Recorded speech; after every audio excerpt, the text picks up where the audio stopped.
दिल्ली के ब्रह्मपुरी इलाके में हिंदू डरे हुए हैं और इसी डर को दूर करने के लिए आज एक बैठक बुलाई गई थी। दरअसल डरे इतने हैं हिंदू कि घर बेचने को मजबूर हैं। लोगों का डर कम करने के लिए निष्कर्ष निकालने के लिए इस बैठक को बुलाया गया था, लेकिन यह बैठक टालनी पड़ी। क्या है पूरी खबर, इस रिपोर्ट में देखिए।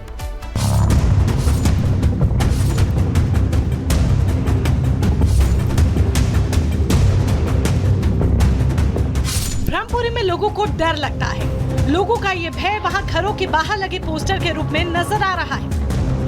ब्रह्मपुरी में इलाके में दहशत का पूरा किस्सा आपको बताएंगे, लेकिन उससे पहले आज की ये तस्वीर देखिए।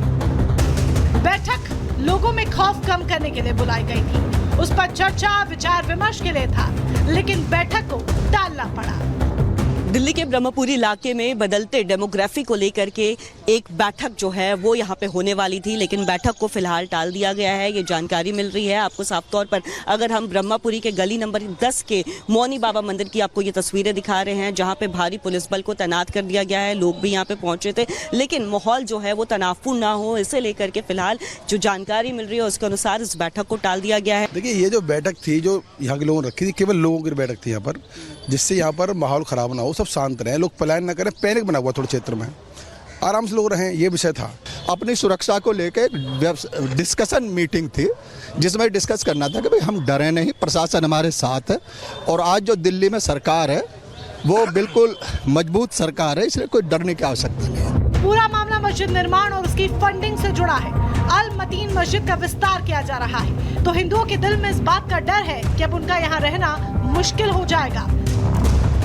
हिंदुओं में डर की वजह 2020 का दंगा है। आरोप है कि इसी मस्जिद से गोलियां चली थी, लिहाजा लोग अब यहां से पलायन करने लगे हैं।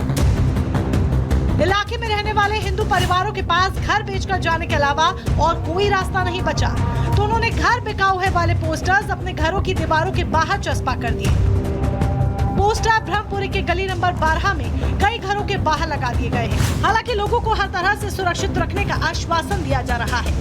मैं ये कह के गई, ये पोस्टर हटा दो ये, और ये तुम्हारे 100% ये काम हो जाएगा, ये बोल के गए हैं। और फिर वही जाने उनका जो उनके भरोसा है या नहीं आप लोग? नहीं, भरोसा तो है। जब इतनी बड़ी बात कह गए तो भरोसा तो है, कुछ तो करेंगे ही। जब आए हैं तो यहाँ पे थोड़ा संबल मिला आज? हाँ, कुछ तसल्ली मिली है थोड़ी सी। देखो, मैं तो अपने घर का दोबारा लगाऊंगी पोस्टर, क्योंकि जब तक मस्जिद का निर्माण जो हम चाह रहे हैं कि हाँ भाई ये रुक जाए, क्योंकि मस्जिद की जगह तुम घर बनाओ, हमें घर से रहने में कोई ऑब्जेक्शन नहीं है तुम्हारे। ऑलरेडी मस्जिद 13 नंबर में हैगी, तो तुम्हें 12 नंबर में लाने की क्या जरूरत पड़ गई मस्जिद को? उनको आश्वासन देने आए हैं, क्योंकि कहीं ना कहीं सब हमारे हिंदू भाई हैं और हमारे सनातनी लोग हैं, और सनातनी लोगों में जब भी कोई ऐसी दिक्कत होती है तो हमारा फर्ज है कि हमें वहाँ पहुँचे। इसीलिए मैं आया। मुझे बताया गया कि 13 नंबर गली में कोई बहुत साल पहले कोई प्लॉट लिया गया और रहने के लिए लिया गया, और उसमें फिर बाद में नमाज पढ़नी चालू कर दी गई। तो हमने यही कहा कि भाई ऑलरेडी तुम नमाज पढ़ रहे हो, तुम्हें क्या जरूरत है यहाँ पे इसको बनाने की।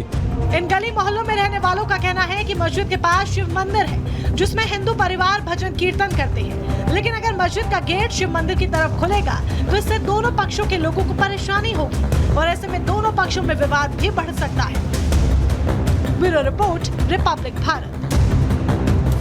ब्रेक के बाद स्वागत है, आगे बढ़ते हैं। बिहार के गोपालगंज में बागेश्वर धाम के पीठाधीश्वर पंडित धीरेन्द्र शास्त्री ने सनातन संदेश दिया है। उन्होंने कहा है कि हिंदू एकजुट हो जाएं, नहीं तो देशद्रोहियों को इस देश पर अपना हक जमाने का मौका मिलेगा, और इसीलिए सभी सनातनियों को एकजुट होने की जरूरत है। रिपब्लिक भारत से खास बातचीत में उन्होंने और क्या कुछ कहा, आपको सुनवाते हैं।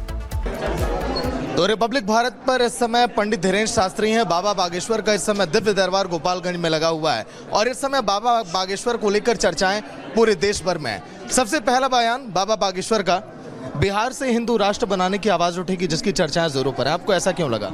बिहार वो भूमि है जिसने बहुत कुछ दिया है पूरे देश को। शून्य का ज्ञान देने वाले आर्यभट्ट को बिहार ने दिया, प्रथम राष्ट्रपति बिहार ने दिए। ज्ञान की भूमि नालंदा जिसे कहा जाता वो बिहार ने दिया।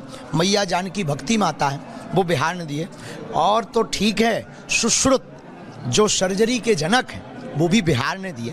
तो बिहार की अद्भुतता बहुत अनूठी है, यहाँ के लोगों की श्रद्धा और आस्था बहुत अद्भुत है।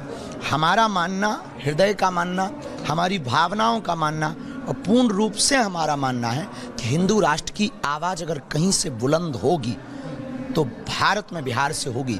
अगर हिंदू राज्य बनाए जाएंगे, वो पहला राज्य अगर कोई होगा भारत का तो वो बिहार होगा। विरोधियों के बार बार पेट में दर्द क्यों होता है बाबा? जब आप 2023 में आए, पटना में विरोध देखा गया, इस बार भी तरह तरह के बयान विरोधियों की तरफ से, ऐसा क्यों? उल्लुओं को दिन से दिक्कत होती है, रावण को राम से दिक्कत होती है।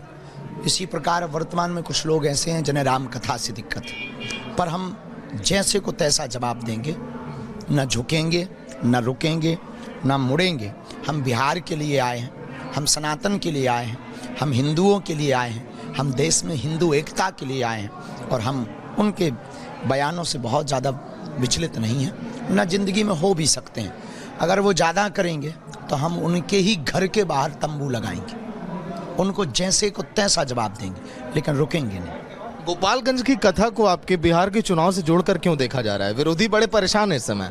बेफिजूली की बात है, साधु किसी का नहीं होता। हमने आज तक किसी पार्टी का नाम नहीं लिया, हमने कभी वोट बैंक की बात नहीं की, हमने कभी वोट की बात नहीं की। हमने सिर्फ हिंदुत्व विरोधियों पर चोट की बात की, जो सनातन विरोधी हैं उन पर चोट किया। हम वोट के लिए थोड़ी आए, हम विरोधियों, सनातन विरोधियों और देशद्रोहियों के ऊपर चोट करने आए। हम तो पूरे देश में कोने कोने जा रहे हैं, लेकिन अब ये जो छेड़ रहे हैं, हम जरूर बिहार बार बार आते रहेंगे। लेकिन औरंगजेब और बाबर वाले आपके बयान को देखा गया, आपने कहा कि जो भी देशद्रोही है, अगर हिंदू एकजुट हो गए तो एक बार में उनका सफा है। देशद्रोही है कौन देश में इस समय, आपको क्या लग रहा है? राम से दिक्कत, जिन्हें राम कथा से दिक्कत। अद्भुत बात यह है कि इस देश में रोहिंग्यों को इजाजत है, घुसपैठियों को इजाजत है, आतंकवादियों को इजाजत है। हम भारत के नागरिक हैं, अपने ही भारत में नहीं आ सकते। तो निश्चित रूप से जिन्हें इन लोगों को, ऐसे लोगों को जिनको हमसे दिक्कत, संतों से दिक्कत, मंदिरों से दिक्कत, राम से दिक्कत, राम सेतु से दिक्कत, वो देशद्रोही हैं जो देश को तोड़ने की बात कर रहे हैं। वो देशद्रोही है जो गजवाई हिंद चाहते हैं। वो देशद्रोही है कि मुसलमानों पर बयान देने से डरते हैं, पर हिंदुओं पर कमेंट करने से डरते नहीं हैं। वो देशद्रोही है। ऐसे लोगों को ना हम छोड़ेंगे, ना कभी उन्हें बख्शेंगे। पूरी जिंदगी में जब तक हमारे तन में प्राण रहेंगे, तब तक हम 150 करोड़ हिंदू पूरी दुनिया में रहते हैं, उनकी लड़ाई लड़ते रहेंगे। संभल पर आपके बेबाक बोल जब मैं आखिरी बार आपसे मिला था, सभी को बहुत पसंद आया। होली बहुत करीब है, जुमे की नमाज उस दिन है, चर्चाएं जोरों पर है संभल की होली को। तो साल भर रहनी है होली, तो साल भर में एक बार आनी है, और सबको अपनी अपनी परंपराओं का मानने का अधिकार है इस देश में। और वो अपना करेंगे, हम अपना करेंगे, और होली के रंग फीके ना पड़े। और एक और हम प्रार्थना आपकी न्यूज़ से कहेंगे कि होली पर अपना ज्ञान भी ना दें। अपना जो लोग ज्ञान पेलते हैं वो अपना ज्ञान भी घर पे रखें। होली का रंग वैसे ही लगेगा जैसे पहले लगता रहा, क्योंकि ये राम का राष्ट्र है, ये कृष्ण का राष्ट्र है, ये बाबर का नहीं रघुवर का राष्ट्र है, और होली वैसे ही मनाई जाएगी। तो होली पर अपना ज्ञान भी ना पेलें। एक आखिरी सवाल, आपने हिंदुस्तान में तो विरोधियों के पेट में दर्द किया है अपने बयानों को लेकर, पाकिस्तान में भी आपने खलबली मचा दी है कि मोदी जी इजाजत अगर दे दें तो वहां भी कथा अब हम करेंगे। हमने क्या गलत कहा है कि देश की सरकार सत्ता हो, हमें सिक्योरिटी की अनुमति दे, हम जाएंगे, बेझिझक जाएंगे, हमें कोई दिक्कत नहीं। हमें कथा करनी है, कहीं पे भी आप चांद ले चलो, हम चांद पे ले चल पड़ेंगे।